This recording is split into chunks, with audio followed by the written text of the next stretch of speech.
Hello camera fans, welcome to another video done inside the car. This is going to be the Canon SX-720. SX-720. I'm sure that they use that SX designation to indicate sex because that's what advertisers do. So anyway, here we have the Canon camera. You see 40X on there. It's kind of upside down, but you can read it. And 40X means 24 to 960. So you got almost 1,000 millimeters of zoom on there. And when you look at the actual on the lens, let's see what it says. It says 4.3 to 172. So that's the actual physical focal length. The effective focal length in 135 terms is 24 to 960. So it's necessary to have a little tiny 1/2.3 sensor to get such a long zoom and this kind of camera. And by the way, let's show you exactly how long it takes for that zoom lens to come out. This way. There, about 2.5 seconds maybe. Not bad, but if you're gonna depend on getting a fast photo, you better have it ready. And even then, sometimes it's hard to find things in a viewfinder, so they have a really nice feature on here. Let's see if we can find that here. This little button right here. And when you push that, it zooms out. Let's see if we can actually do that on an actual image here. And we can zoom out on something over here, and then when we release the button, it goes right back in, and there we are. So let's do that zoom here. You can see just how far 40X goes. Anyway, with this camera, I've taken pictures of the moon and got quite a bit of crater and surface detail. You can see mountain detail on it in several places on the moon, which is pretty amazing. Even the you could take a really superb camera with a 1-inch sensor like the Canon G3X, and that's a 600 millimeter effective zoom, and so this is 960 to 600, which is 16 to 10, which gives you 2.56 to 1 in terms of pixel detail on the item that you're zoomed in on. So it's going to get a better picture of the moon, even though it has a much tinier sensor. It's just the fact that the optical zoom brings in so much detail. And they have a lens on here that's just awesome. It's a Canon lens, but it's considered pretty much distortion free and really good quality at either end, according to reviews and according to my experience. It really is. I've shot pictures of people from a quarter mile away, and if there's no atmospheric disturbance in between, you just get really good photos of them. It's pretty incredible. Anyway, a lot to talk about here. I put a wrist strap on. That's what it came with, as a matter of fact. I don't think there's any way to put a neck strap on here that I can tell. They just have the little hooky thing on one side. I guess you could probably improvise one. Anyway, I usually keep it on aperture priority, but it does, you know, shutter priority on the TV setting. And I've shot nightscapes about 6 to 8 seconds with that. And we've got down here, we have the self timer, so I use that quite a bit if I'm on a tripod. And over here we have the macro, normal, and manual focus. Manual focus works, except this right here, this little bar. You know, I've tried that with the moon, and I've tried experimenting with a little bit, turning it a little bit lower. I don't know, for some reason it just doesn't seem to focus well on things like that. Autofocus. I've gotten all my moon shots on autofocus, which is bizarre. But anyway, there it is, manual focus. And some of these cameras allow the adjustment, you know, the exposure compensation to just turn off automatically, reset to 0 when the camera goes off. But for some reason, this camera doesn't do that. And flash, I haven't used flash yet. It doesn't bring that up until you actually enable the flash, and I'm pretty sure it's a built-in flash, push this button on the side, and there we go. There's the built-in flash. Haven't actually used it. Let's see if it fires. Oh, nope. It's enough light that it didn't. So what else do we have here? Okay, we know what that button does. We know that's the flash pop-up button. And there's the on-off button. There's the video button here. And videos are as good as anything else, which is quite good. The one thing about this camera is that I've taken pictures in good daylight, and it's a 20 megapixel image, so I brought those up at 100% on a computer, and they're always very noisy. It just doesn't matter how good the light is. You'd have to have something of incredible contrast, like a checkerboard or something, to not see noise. But in best conditions, it's very noisy, and I've found that I need to reduce my pictures to 6 to 8 megapixel size to pretty much cover the noise. It's pretty awful. Now, Panasonic, their little sensor is better, but their lens is crap. And so if I could get the Panasonic sensor with this particular lens right here, I'd have a camera, a dream camera made in heaven. I haven't used the scenes on here. There's a lot of different stuff on here, different types of scenes and color and that sort of thing. Now the menu feature of setting black and white, I've used that. Let's see if average white balance, my colors, okay. And I've done black and white on here already. And the good thing about having this on this menu rather than on a scene menu is that you can control all those other things here. You can control your aperture, shutter, and all that sort of thing. So that's important. I think I just set it to black and white. Yep. All right.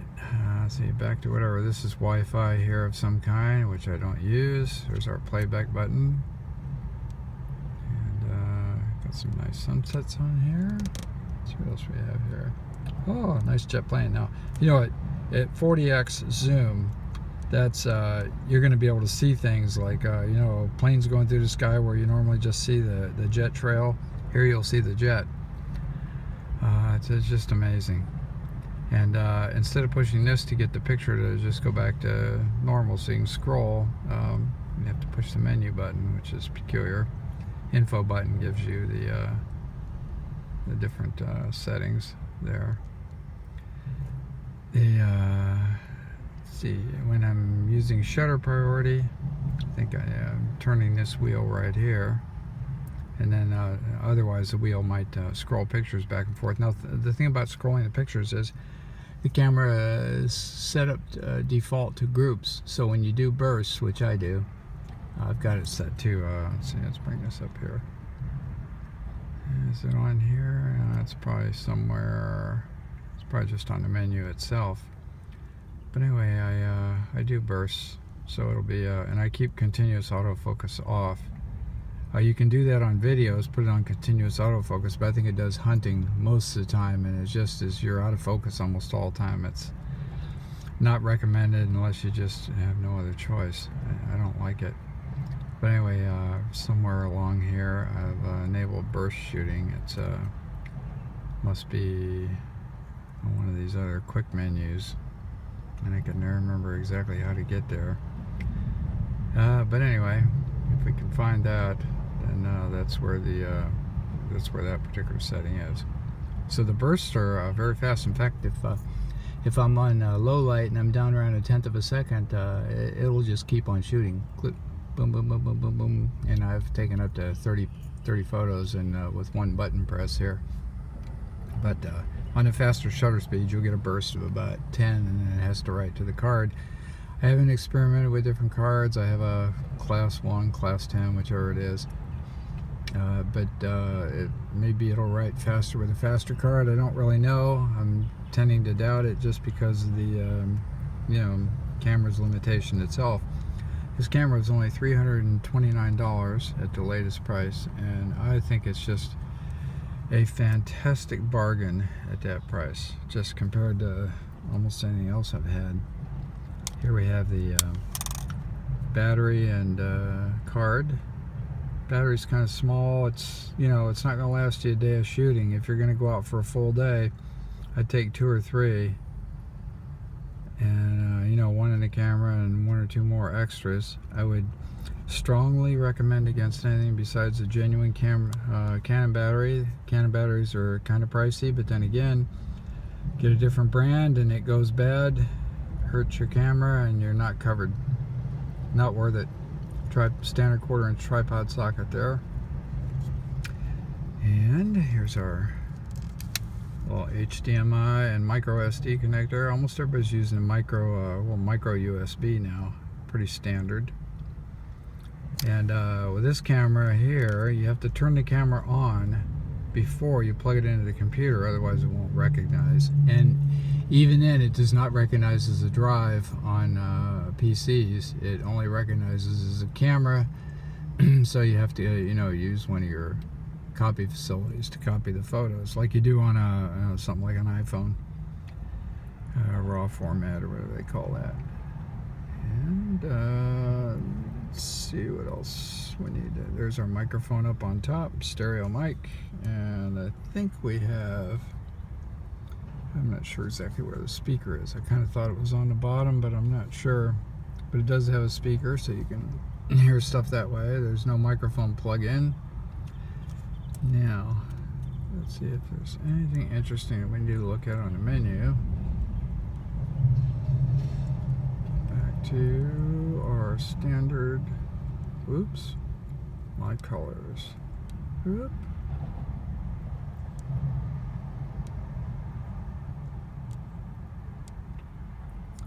And back to my colors off. Alright. And then back to the menu. And most of the stuff's pretty common. Most things I turn off and just don't like. I just do my adjustments in post-processing. I wish for a better HDR facility in shooting, but most of those kind of questionable as well. I don't even use the face. Of course, I never use face. And this is setup. Let's see what we can find here. Hints and tips. Hints and tips is great because if you don't really know what the menu settings are, some of them they're kind of obscure. The tips actually help a lot. So lens retraction, 1 minute, which is good. Eco mode is off. I'm not sure what that does. Power saving is display off 1 minute. That's pretty normal. Brightness, I've got a number 4. Startup off. Format. File numbering. And yeah, nothing to see there. So there's my review, my quick review of the Canon SX-720. They had an SX-710, more limited zoom, and I think they're a cheaper model that's current, maybe an SX-620, but it uses the old image processor. They call it Digic 4, whatever. This is Digic 6 now. This is my third camera with a Digic 6 processor. That's the JPEG processor, and it's really, really good. So I wouldn't, if I'm buying a Canon, I wouldn't buy anything less than a Digic 6. And gosh, I don't know what else to say about this. It's great quality. The physical quality feels really good. Got a nice grip here, and a little bit of a thumb grip back there, but it's easy to turn these wheels or push the wrong button because the camera's kind of small. But anyway, physical quality is great. Lens is absolutely amazing, but the sensor is not just tiny 1/2.3, but it's actually very noisy, and good luck on fixing that. So for my purposes, I consider it to be like maybe an 8 megapixel camera, but that zoom just makes all the difference in the world. It's just awesome. So there we go. Canon SX-720. Thank you.